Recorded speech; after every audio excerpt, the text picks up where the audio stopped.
Muito bem, a gente agora começa o nosso quadro, a nossa entrevista do dia de hoje. Hoje eu estou recebendo aqui o querido advogado Leonardo Tibúrcio.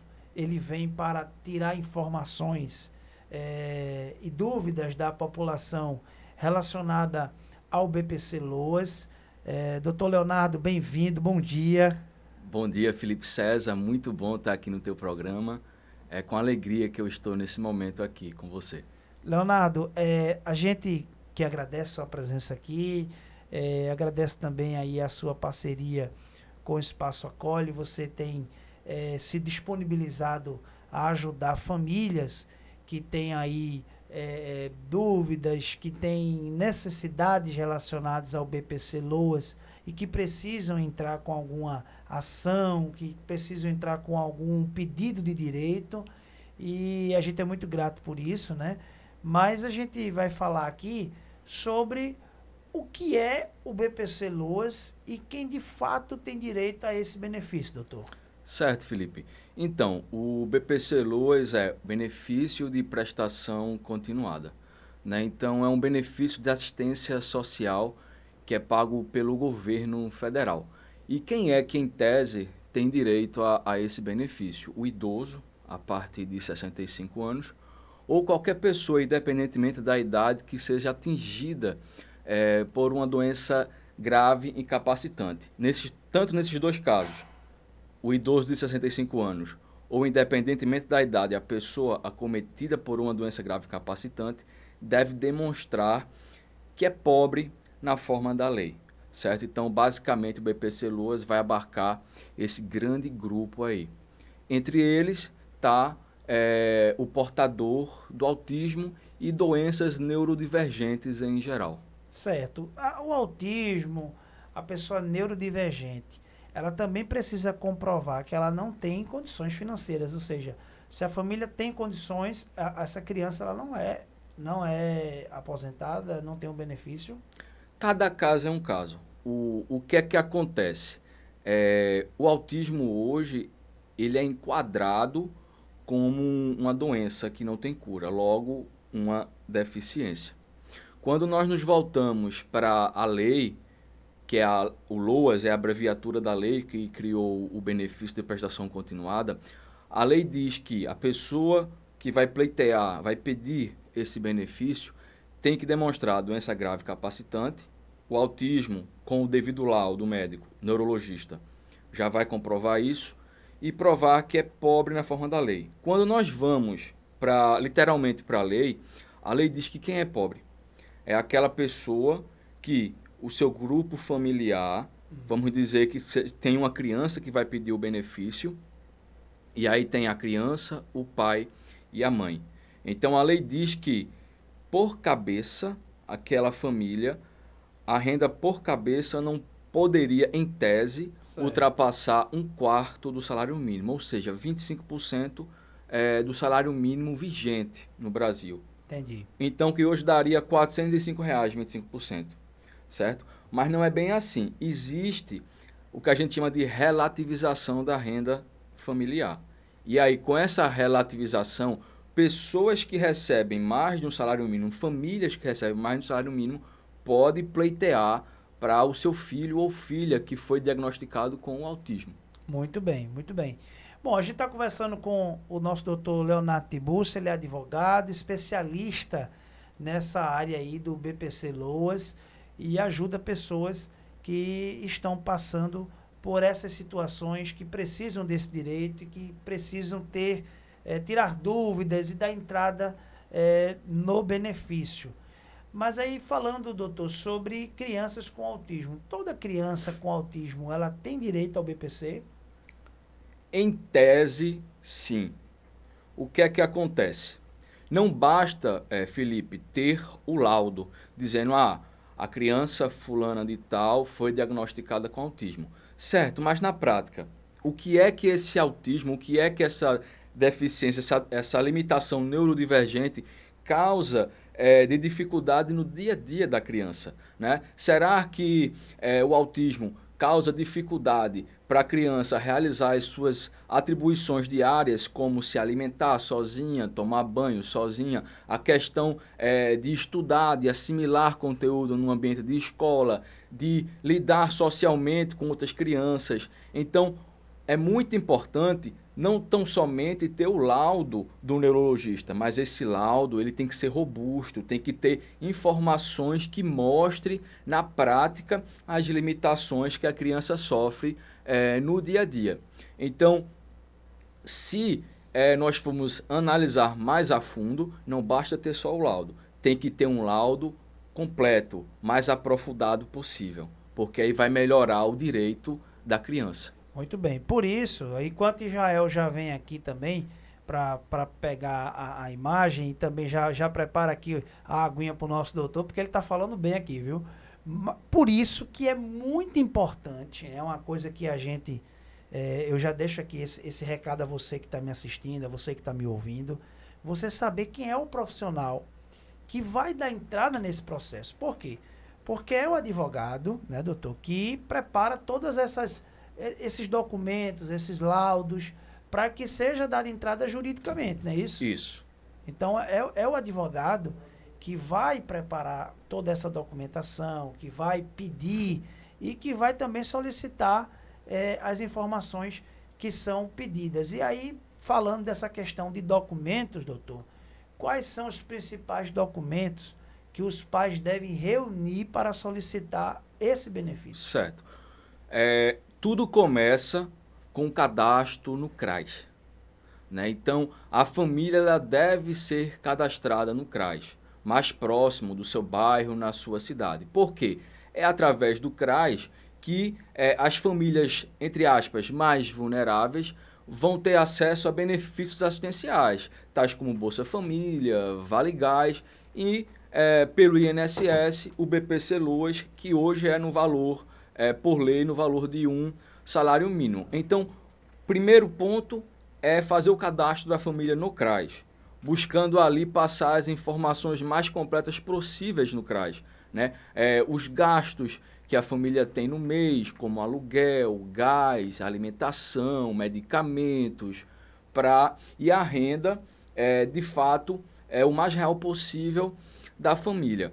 Passando do CRAS, desse cadastro no CRAS, aí vem a documentação realmente que vai caracterizar as limitações da criança na prática, Entendi. que é o laudo médico, do neurologista, as receitas médicas, se a criança toma alguma medicação diária para dormir melhor, para ficar mais tranquila, o relatório psicopedagógico da escola que a criança estuda, onde a escola vai colocar ali no papel quais são as principais dificuldades no ambiente estudantil, tais como limitação no aprendizado, limitação em obedecer ordens do professor, da professora, limitações em interagir socialmente com outras crianças, né? E, no geral, os demais relatórios multidisciplinares que a criança possa estar a fazer, tais como o relatório do psicólogo, o relatório ABA, se estiver fazendo um acompanhamento, e todas as demais documentações necessárias.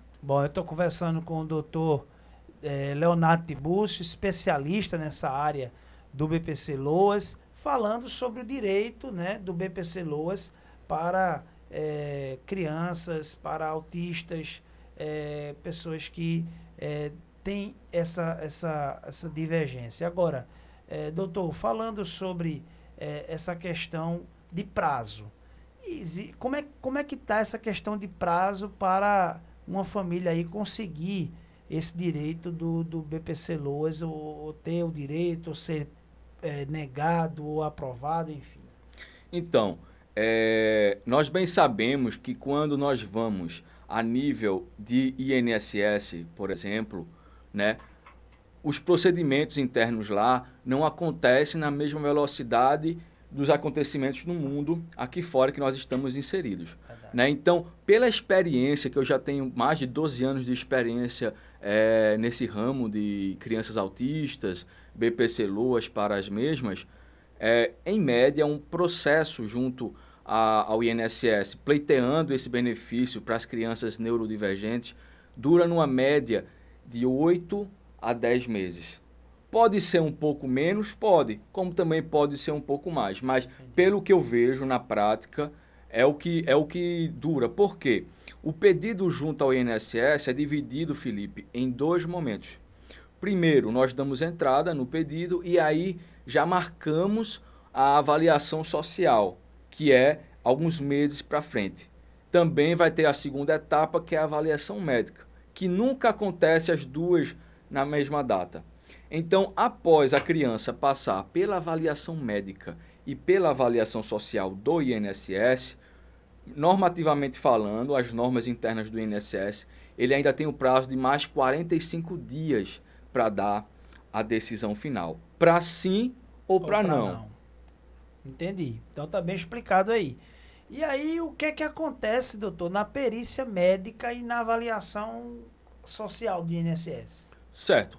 Na perícia médica, o médico perito do INSS vai analisar na prática o que é que aquela doença neurodivergente, né, causa de limitação na criança, né? A questão da socialização, né, a questão do entendimento de ordens, de comandos. Na prática, a avaliação médica vai verificar isso. Passando para a questão da avaliação social, o avaliador do INSS, nesse ponto, vai buscar entender a vulnerabilidade da família como um todo. Tem alguém naquele grupo familiar que trabalha de carteira assinada? Qual é o valor do salário? A casa que a família mora é própria, ou é cedida, ou é de aluguel? Quanto é que se gasta de feira por mês? Existe alguém na família que recebe algum auxílio assistencial, tal como Bolsa Família? Então, vai ser feita essa análise um pouco aprofundada para entender melhor a condição financeira de quem está pedindo o benefício.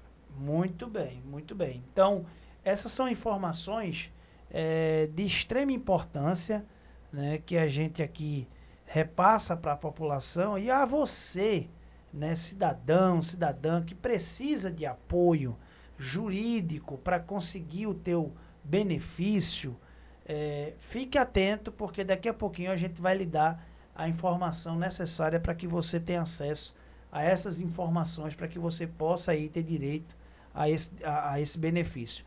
Mas, se o benefício for negado, doutor, a família ainda pode buscar seus direitos? Claro que sim.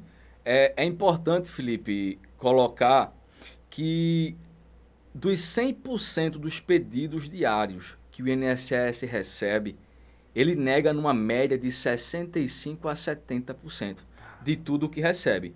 E aí, entre esses pedidos, está os mais variados possíveis. É o próprio BPC Loas, que nós estamos tratando aqui, é um auxílio doença, é um salário maternidade, é até uma aposentadoria rural, uma aposentadoria por tempo de contribuição ou por idade. Então, quando junta tudo isso, o INSS ele nega nessa média de 65% a 70%. É como se fosse um funil, uma peneira, né? E aí, o INSS, ele trabalha com um logaritmo.